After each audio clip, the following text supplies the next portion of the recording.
আপনারা দেখছেন মুর্শিদাবাদ মিডিয়া সত্য খবর এখন আপনার নাগালে। আমাদের চ্যানেল সাবস্ক্রাইব করুন, দেখতে থাকুন, সঙ্গে থাকুন। সামনে তৃণমূল কংগ্রেসের পতাকা পড়েছিল, তখন শাসকে ছিল। আমি কঠিন বিরোধী, চরম তৃণমূল কংগ্রেসের বিরোধী। তারপরে পতাকাটা মাটি থেকে তুলে ওপরে রাখলাম, কারণ আমার কাছে খামচিহ্নটা আমাদের পার্টির পতাকাটা যতটাই।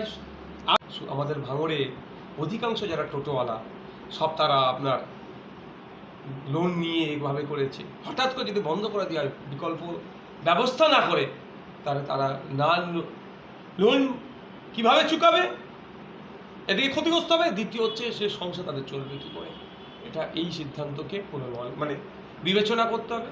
আমার অভিমত হচ্ছে কম করে 1 বছর টাইম দেওয়া হোক। এটা তো দীর্ঘদিন ধরে সারা রাজ্যে প্রায় 10 লক্ষের অধিক টোটো আছে। 10 লক্ষের আশেপাশে টোটো আছে, তাহলে এই 10 লক্ষের আশেপাশে পরিবার ধ্বংস হয়ে যাবে। চুরি তো করে এরা খায়নি, এরা মেহনত করে খাচ্ছে। এদের অল্টারনেটিভ ব্যবস্থা করতে হবে। অন্তত কম করে আমার অভিমত 1 বছর টাইম দেওয়া হোক। এই 1 বছর তারা দুটো জিনিস হবে। একটা হচ্ছে অল্টারনেটিভ রুজিরুটির জায়গা খুঁজতে পারবে। দ্বিতীয় হচ্ছে যে লোন নিয়েছে সেই লোনটা সে করতে পারবে। অর্থাৎ তার একটা হঠাৎ করে বলে দেওয়াটা আমি মনে করি এদেরকে দমন পীড়ন করা হচ্ছে, এর বিরুদ্ধে আমি। বিজেপির রাজ্যে কিছু ভিডিও আসছে, কলকাতাতে দেখলাম যে বিরোধীদের যেমন সিপিএমদের পতাকা, দলীয় পতাকা বিছিয়ে তার উপরে মারানো হচ্ছে এবং ছেড়ে দেওয়া হচ্ছে এবং অনেক বড় ছোট বড় কথা বলা হচ্ছে। এখন প্রত্যেকটা রাজনৈতিক দলের পতাকা তাদের দলীয় নেতাকে তারা শ্রদ্ধা সম্মানের সাথে রাখে। আপনারা দেখেছেন একটা ভিডিও যেটাতে বিধানসভার সামনে তৃণমূল কংগ্রেসের পতাকা পড়েছিল, তখন শাসকে ছিল। আমি কঠিন বিরোধী, চরম তৃণমূল কংগ্রেসের বিরোধী।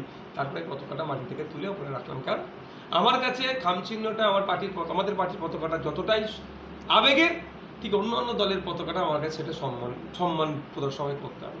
যেভাবে কলকাতায় ওই মিছিল থেকে বামেদের পতাকার ওপরে আক্রমণ চালিয়েছে, আমি ধিক্কার নিন্দা জানাচ্ছি। আমি এটুকু মনে করি তারা তাদের দলীয় পতাকাকেও তারা সম্মান করতে জানে না, সেই জন্য অন্যান্য রাজনৈতিক দলের পতাকাকেও তারা অসম্মান করছে। এই সংস্কৃতি বাংলা সংস্কৃতি নয়। এই সংস্কৃতির আদান প্রদান যারা করছে বাংলাতে, এই অপসংস্কৃতির বিরুদ্ধে বাংলার মানুষকে ঐক্যবদ্ধ হতে হবে। শুধু বামেদের পতাকা নয়, সেখানে দেখা যাচ্ছে ককরোচের ছবি আঁকে, তার উপরে মাথায় টুপি দিয়ে তার উপরে জুতো পেটা করছে।